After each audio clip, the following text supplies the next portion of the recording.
Welcome back, everyone. You know, the holiday season means indulging in extra calories, and you can probably consume in one meal what you would your entire daily caloric intake. Yep, that's right. And it doesn't have to be that way, though. Marcy Pettis is a nutritionist with HEB, and she's going to teach us exactly how to make excuse me, these holidays, eating a little, I actually have it in my throat. I have a little bit of food stuck in my throat. Frog. It's just, or a little stuffing, or a little bit of this food, which potatoes. is incredible, Marcy. Thank you so much. Let me just tell you. It was really nice to talk to you guys over the break, just how you were enjoying the dishes. It means a lot to me. But now we're going to go ahead and make one of the things that you do have on your sample plate, roasted vegetables. And what's great about these roasted vegetables is that it kind of has the colors of the season. So you have some red, you have some green. So we're going to start with the asparagus first, and a lot of people can be really intimidated by this vegetable, but it's really easy to prepare just because it's like, you know, the location that it might be in the grocery store. Sometimes it's sitting in ice, and how do you prepare it? As well, than your average vegetable. It can be, exactly. So what we want to do is we make sure that we're preparing it correctly, so we're not wasting anything.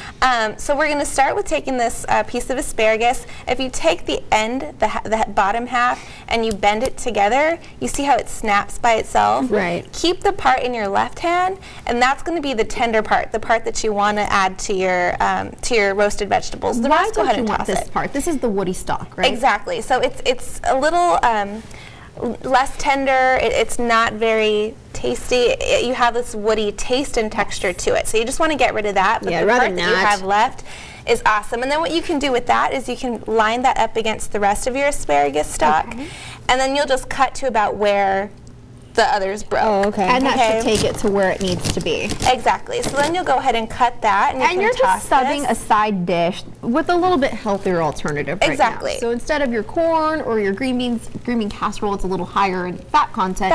A little bit of salt too. And what we're doing actually is we're kind of getting the rest of our plate to be a little lower in calories, because our desserts are a little higher in calories, our gravies and things like that, so we can lighten up our size. So now what do you want to do? So we're going to take the rest of our asparagus and we're going to cut that in half. Okay. And then this will add to our bowl with some potatoes that we've already halved. Yeah. Okay. And then really simple, we take one container of these HEB champagne tomatoes, toss that in with the bowl. Okay. And then what you're going to do is you're going to add about a tablespoon or so of extra virgin olive oil. I'm eyeballing because I'm in the kitchen a lot, so I kind of know how much that is. Kind of like Giada. Yeah, I like to say.